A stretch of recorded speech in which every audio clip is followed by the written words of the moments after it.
Welcome back to Vivid Buffalo. My name is Angela Miklas and I'm an owner of Vivid Buffalo. And I will be reading to you from Journey to the Heart by Melody Beattie.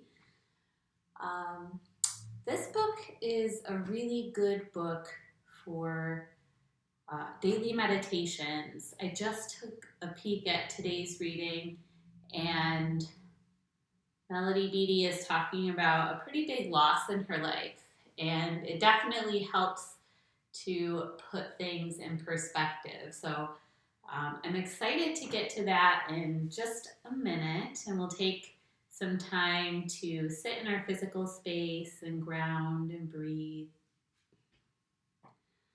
As far as Vivid Buffalo news, we just finished an indoor mural today, which was a really cool experience for Jeremy and I. A lot of like learning and working together. It was the first piece that he and I did from start to finish together, and it was a really cool experience. So perfect for a rainy day. And we're just so grateful for both the indoor and outdoor opportunities we have. And we have so many. So tomorrow we're going to start the Hertel mural. So start priming the walls for that. We've got another couple of big indoor projects that we will be starting as well. So I'll make sure to share, pictures and videos as much as I can.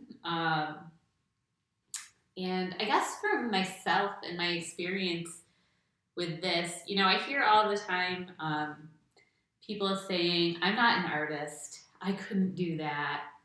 Um, Neither am I. I'm a creative person, but it's because I'm exercising a creative muscle. Like, for someone to say that they are not an artist, I would respond to that, well, neither am I. And we're all artists. We all have it in us to be creative in that way. So it's just like my yoga practice. Like, not every moment of a yoga practice or a painting practice is like, oh my God, this is such intense, beautiful joy. It's work like everything else. There are moments of joy, there are moments of struggle. I'll even say for this mural that we just did, every um, part of it, like there were some moments that just flowed. You're like, yes, yes, yes, yes, yes. And other moments that really didn't, whether it was like the brush strokes, the paint, the viscosity wasn't right, I thought, and then just like through the work and through the process, I was able to figure it out. And that's what I love about yoga. That's what I love about art. It's a process. It's something that takes time. I think for myself personally, when I would get overwhelmed with art, it's like you start and you're just like, oh, that doesn't look good. It's not right.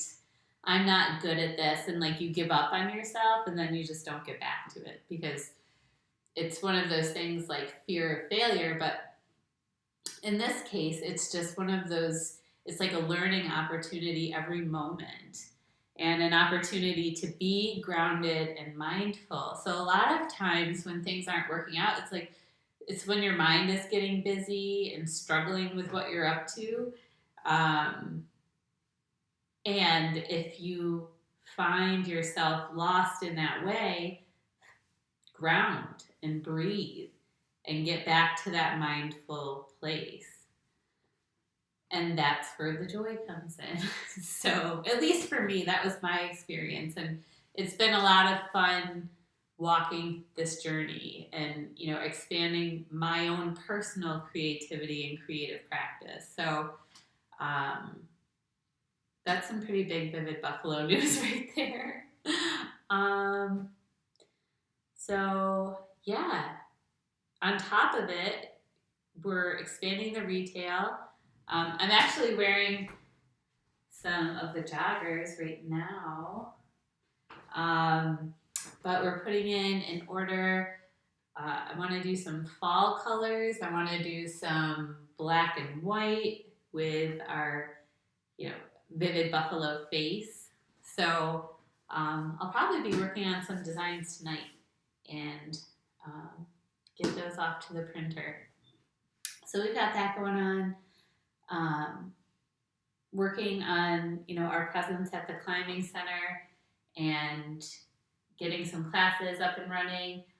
Still like deciding when I want to get that started. Like part of me wants to say, guys, I'm going to be teaching on Thursday night, come out.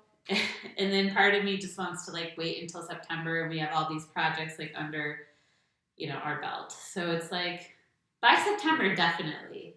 Right now, I might just, put it out there for anyone who wants to come out and do some classes if I can commit. So we'll see. Keep your eye out for that. I'll post the link and class times and things like that on Facebook and Vivid Buffalo's Eventbrite page. So yeah, so we've got that going on. And that's pretty much it for now. Like we're super busy. We're going to be heading back to the charter school to do like another 4+ rooms there. It's going to be glorious. So with that, let's ground and breathe and move on to the next phase of our mindful minutes here.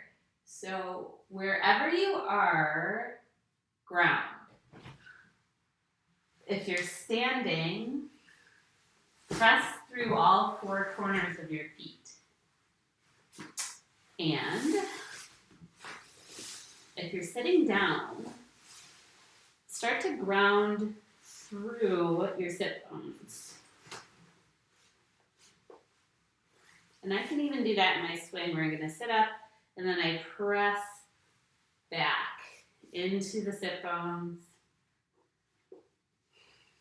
And if you're laying down, start to let gravity take over, releasing any tension, and starting to notice your internal vibration. So your own heartbeat, your breath, noticing the relationship between the two.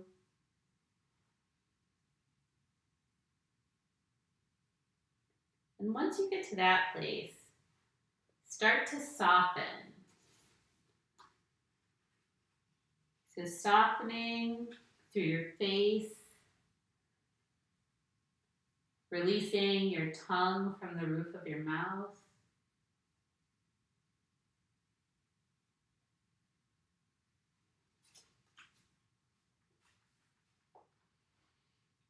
What is your handicap? The golfer asked his partner. My childhood, said his companion. Some handicaps are physical, certain limitations placed on our bodies. Other handicaps are emotional, burdens of heartache from sad or abusive childhoods. Others may be dealing with current issues, perhaps facing a terminal illness or grieving an irreparable loss.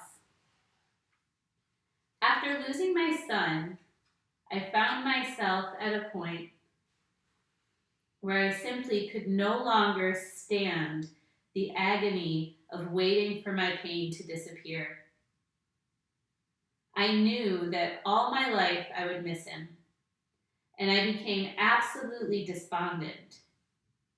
There is no way out of this, I thought. I'm spending my life waiting for this pain to disappear so I can begin living my life again. But the pain will never disappear, and I'll never begin living my life again. That's when a gentle idea began to change my life. I I began to understand that I was living and working with a handicap. The loss would always be there. The pain and heartache would always be present. I could accept that, treat it as a handicap, and within that framework, go ahead and live my life once more. The moment I made that decision, my attitude and perspective changed. I was able to go on, able to move forward. Many of us are living with handicaps. Some will change over time, but others won't. If that's the case, stop waiting for your handicap to disappear. Instead, decide to live with it, work around it. Treat yourself with care, with gentleness. Allow yourself to feel and experience all the limitations and emotions of your present situation and accept them. Let them be part of you and part of your experience.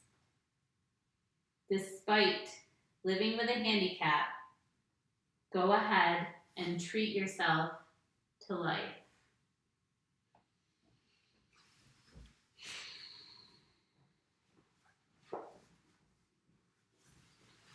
Choose life,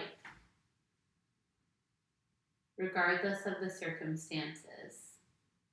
And when you get lost, take time to ground, take time to breathe, and be gentle with yourself.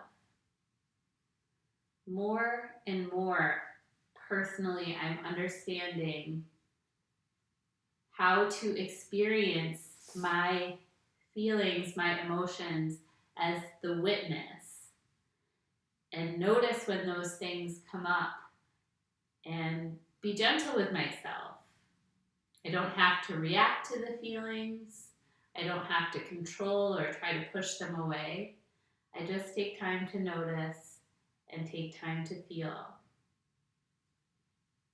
And it's changed my life. And it's one of those things that's just super important. It's part of your experience. And I say it even to my little one all of the time. You know, life isn't always fun.